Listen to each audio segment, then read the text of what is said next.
जगन्नाथाय नमः। ॐ कृष्णाय नमः। ॐ विष्णवे नमः। ॐ नारायणाय नमः। ॐ पुरुषोत्तमाय नमः। ॐ वासुदेवाय नमः।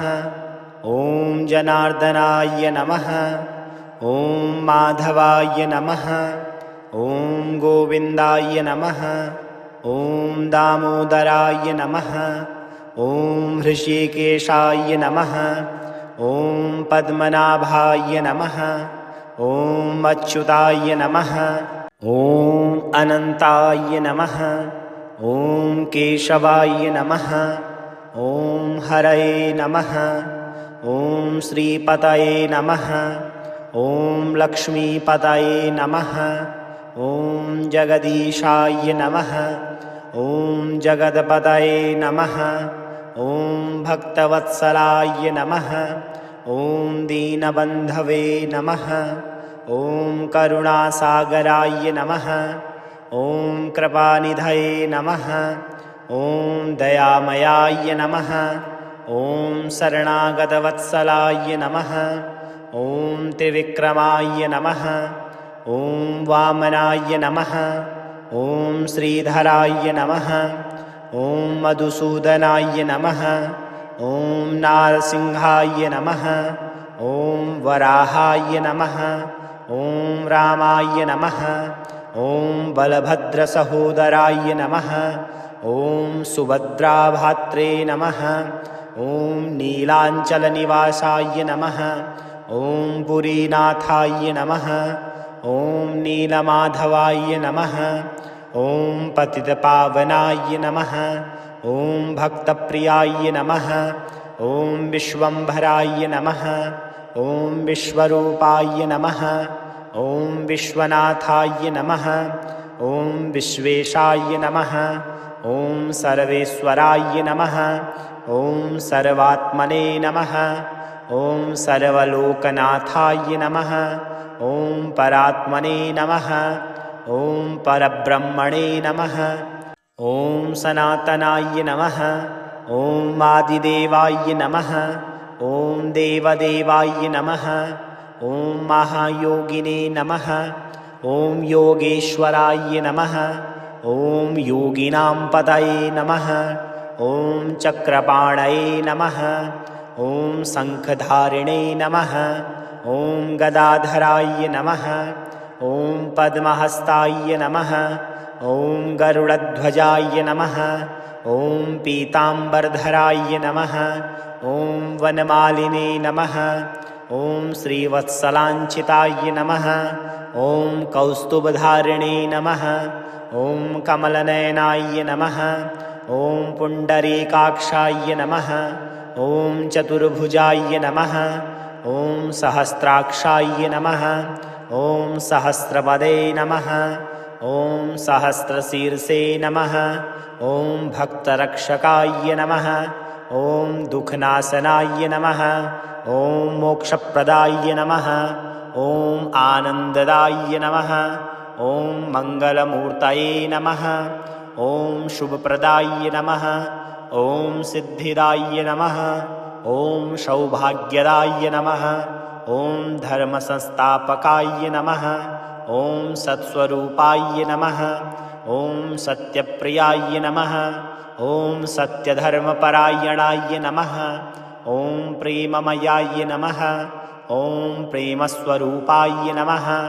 ॐ भक्ताभीष्टप्रदाय नमः। ॐ कल्याणप्रदाय नमः। ॐ भवभयहारिणे नमः। ॐ संसारतारकाय नमः। ॐ भवबन्धविमोचकाय नमः। ॐ पापनाशनाय नमः। ॐ पुण्यदाय नमः। ॐ अमृतरूपाय नमः। ॐ तेजोमयाय नमः। ॐ दिव्यरूपाय नमः। ॐ चिदानन्दमयाय नमः। ॐ अखिलाण्डकोटिब्रह्माण्डनायकाय नमः। ॐ सर्वमङ्गलाय नमः। ॐ सर्वसिद्धिप्रदाय नमः। ॐ जगन्नाथाय नमः। ॐ कृष्णाय नमः। ॐ विष्णवे नमः। ॐ नारायणाय नमः। ॐ पुरुषोत्तमाय नमः। ॐ वासुदेवाय नमः। ॐ जनार्दनाय नमः। ॐ माधवाय नमः। ॐ गोविन्दाय नमः। ॐ दामोदराय नमः। ॐ हृषीकेशाय नमः। ॐ पद्मनाभाय नमः। ॐ अच्युताय नमः। ॐ अनन्ताय नमः। ॐ केशवाय नमः। ॐ हरये नमः। ॐ श्रीपतये नमः। ॐ लक्ष्मीपतये नमः। ॐ जगदीशाय नमः। ॐ जगदपतये नमः। ॐ भक्तवत्सलाय नमः। ॐ दीनबन्धवे नमः। ॐ करुणासागराय नमः। ॐ कृपानिधये नमः। ॐ दयामयाय नमः। ॐ शरणागतवत्सलाय नमः। ॐ त्रिविक्रमाय नमः। ॐ वामनाय नमः। ॐ श्रीधराय नमः। ॐ मधुसूदनाय नमः। ॐ नारसिंहाय नमः। ॐ वराहाय नमः। ॐ रामाय नमः। ॐ बलभद्रसहोदराय नमः। ॐ सुभद्राभात्रे नमः। ॐ नीलाञ्चलनिवासाय नमः। ॐ पुरीनाथाय नमः। ॐ नीलमाधवाय नमः। ॐ पतितपावनाय नमः। ॐ भक्तप्रियाय नमः। ॐ विश्वम्भराय नमः। ॐ विश्वरूपाय नमः। ॐ विश्वनाथाय नमः। ॐ विश्वेशाय नमः। ॐ सर्वेश्वराय नमः। ॐ सर्वात्मने नमः। ॐ सर्वलोकनाथाय नमः। ॐ परात्मने नमः। ॐ परब्रह्मणे नमः। ॐ सनातनाय नमः। ॐ आदिदेवाय नमः। ॐ देवदेवाय नमः। ॐ महायोगिने नमः। ॐ योगेश्वराय नमः। ॐ योगिनां पतये नमः। ॐ चक्रपाणये नमः। ॐ शङ्खधारिणे नमः। ॐ गदाधराय नमः। ॐ पद्महस्ताय नमः।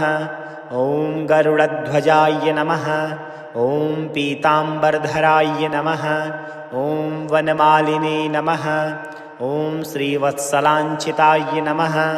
ॐ कौस्तुभधारिणे नमः। ॐ कमलनयनाय नमः। ॐ पुण्डरीकाक्षाय नमः। ॐ चतुर्भुजाय नमः।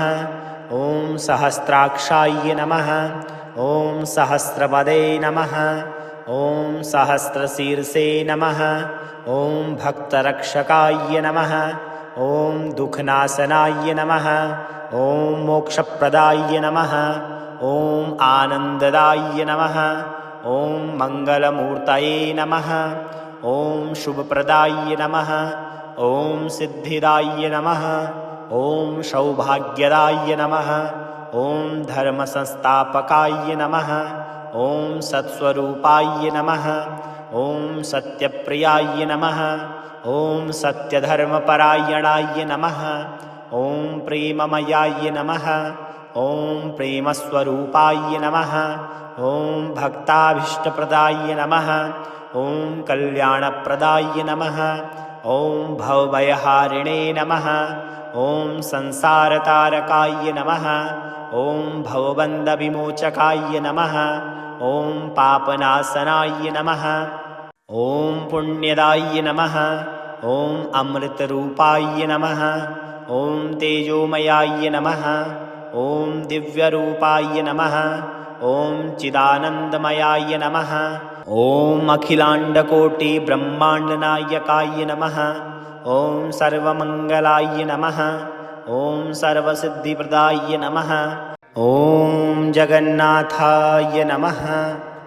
ॐ कृष्णाय नमः। ॐ विष्णवे नमः। ॐ नारायणाय नमः। ॐ पुरुषोत्तमाय नमः। ॐ वासुदेवाय नमः। ॐ जनार्दनाय नमः। ॐ माधवाय नमः। ॐ गोविन्दाय नमः। ॐ दामोदराय नमः। ॐ हृषीकेशाय नमः। ॐ पद्मनाभाय नमः। ॐ अच्युताय नमः। ॐ अनन्ताय नमः। ॐ केशवाय नमः। ॐ हरये नमः। ॐ श्रीपतये नमः। ॐ लक्ष्मीपतये नमः। ॐ जगदीशाय नमः। ॐ जगदपतये नमः। ॐ भक्तवत्सलाय नमः। ॐ दीनबन्धवे नमः। ॐ करुणासागराय नमः। ॐ कृपानिधये नमः। ॐ दयामयाय नमः। ॐ शरणागतवत्सलाय नमः। ॐ त्रिविक्रमाय नमः। ॐ वामनाय नमः। ॐ श्रीधराय नमः। ॐ मधुसूदनाय नमः।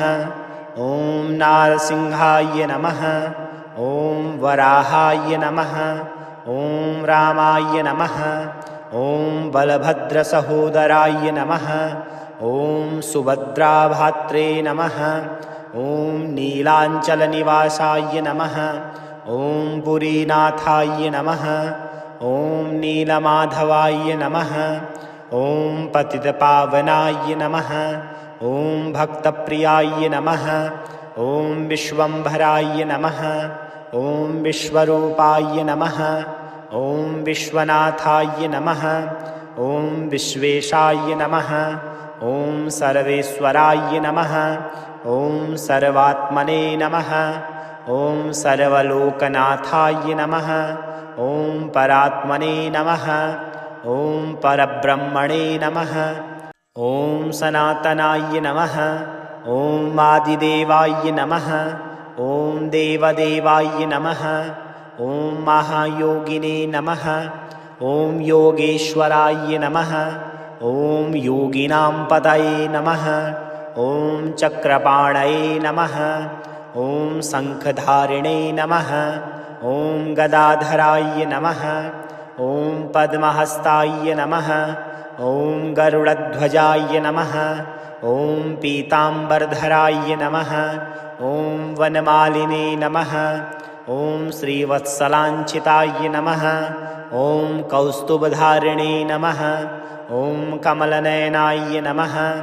ॐ पुण्डरीकाक्षाय नमः। ॐ चतुर्भुजाय नमः। ॐ सहस्राक्षाय नमः। ॐ सहस्रपदे नमः। ॐ सहस्रशीर्षे नमः। ॐ भक्तरक्षकाय नमः। ॐ दुःखनाशनाय नमः। ॐ मोक्षप्रदाय नमः। ॐ आनन्ददाय नमः। ॐ मङ्गलमूर्तये नमः। ॐ शुभप्रदाय नमः। ॐ सिद्धिदाय नमः। ॐ सौभाग्यदाय नमः। ॐ धर्मसंस्थापकाय नमः। ॐ सत्स्वरूपाय नमः। ॐ सत्यप्रियाय नमः। ॐ सत्यधर्मपरायणाय नमः। ॐ प्रेममयाय नमः। ॐ प्रेमस्वरूपाय नमः। ॐ भक्ताभीष्टप्रदाय नमः। ॐ कल्याणप्रदाय नमः। ॐ भवभयहारिणे नमः। ॐ संसारतारकाय नमः। ॐ भवबन्धविमोचकाय नमः। ॐ पापनाशनाय नमः। ॐ पुण्यदाय नमः। ॐ अमृतरूपाय नमः। ॐ तेजोमयाय नमः। ॐ दिव्यरूपाय नमः। ॐ चिदानन्दमयाय नमः। ॐ अखिलाण्डकोटिब्रह्माण्डनायकाय नमः। ॐ सर्वमङ्गलाय नमः। ॐ सर्वसिद्धिप्रदाय नमः। ॐ जगन्नाथाय नमः। ॐ कृष्णाय नमः। ॐ विष्णवे नमः। ॐ नारायणाय नमः। ॐ पुरुषोत्तमाय नमः। ॐ वासुदेवाय नमः। ॐ जनार्दनाय नमः। ॐ माधवाय नमः। ॐ गोविन्दाय नमः। ॐ दामोदराय नमः। ॐ हृषीकेशाय नमः। ॐ पद्मनाभाय नमः। ॐ अच्युताय नमः। ॐ अनन्ताय नमः। ॐ केशवाय नमः। ॐ हरये नमः। ॐ श्रीपतये नमः। ॐ लक्ष्मीपतये नमः। ॐ जगदीशाय नमः। ॐ जगदपतये नमः। ॐ भक्तवत्सलाय नमः। ॐ दीनबन्धवे नमः। ॐ करुणासागराय नमः। ॐ कृपानिधये नमः। ॐ दयामयाय नमः। ॐ शरणागतवत्सलाय नमः। ॐ त्रिविक्रमाय नमः। ॐ वामनाय नमः। ॐ श्रीधराय नमः। ॐ मधुसूदनाय नमः। ॐ नारसिंहाय नमः। ॐ वराहाय नमः। ॐ रामाय नमः। ॐ बलभद्रसहोदराय नमः। ॐ सुभद्राभात्रे नमः। ॐ नीलाञ्चलनिवासाय नमः। ॐ पुरीनाथाय नमः। ॐ नीलमाधवाय नमः। ॐ पतितपावनाय नमः। ॐ भक्तप्रियाय नमः। ॐ विश्वम्भराय नमः। ॐ विश्वरूपाय नमः। ॐ विश्वनाथाय नमः। ॐ विश्वेशाय नमः। ॐ सर्वेश्वराय नमः। ॐ सर्वात्मने नमः। ॐ सर्वलोकनाथाय नमः। ॐ परात्मने नमः। ॐ परब्रह्मणे नमः। ॐ सनातनाय नमः। ॐ आदिदेवाय नमः। ॐ देवदेवाय नमः। ॐ महायोगिने नमः। ॐ योगेश्वराय नमः। ॐ योगिनां पतये नमः। ॐ चक्रपाणये नमः। ॐ शङ्खधारिणे नमः। ॐ गदाधराय नमः। ॐ पद्महस्ताय नमः। ॐ गरुडध्वजाय नमः। ॐ पीताम्बरधराय नमः। ॐ वनमालिने नमः। ॐ श्रीवत्सलाञ्चिताय नमः। ॐ कौस्तुभधारिणे नमः। ॐ कमलनयनाय नमः। ॐ पुण्डरीकाक्षाय नमः। ॐ चतुर्भुजाय नमः। ॐ सहस्राक्षाय नमः। ॐ सहस्रपदे नमः। ॐ सहस्रशीर्षे नमः। ॐ भक्तरक्षकाय नमः। ॐ दुःखनाशनाय नमः। ॐ मोक्षप्रदाय नमः। ॐ आनन्ददाय नमः। ॐ मङ्गलमूर्तये नमः। ॐ शुभप्रदाय नमः। ॐ सिद्धिदाय नमः। ॐ सौभाग्यदाय नमः। ॐ धर्मसंस्थापकाय नमः। ॐ सत्स्वरूपाय नमः। ॐ सत्यप्रियाय नमः। ॐ सत्यधर्मपरायणाय नमः।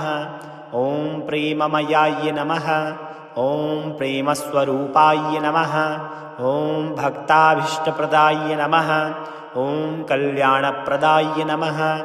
ॐ भवभयहारिणे नमः। ॐ संसारतारकाय नमः। ॐ भवबन्धविमोचकाय नमः। ॐ पापनाशनाय नमः। ॐ पुण्यदाय नमः। ॐ अमृतरूपाय नमः। ॐ तेजोमयाय नमः। ॐ दिव्यरूपाय नमः। ॐ चिदानन्दमयाय नमः। ॐ अखिलाण्डकोटिब्रह्माण्डनायकाय नमः।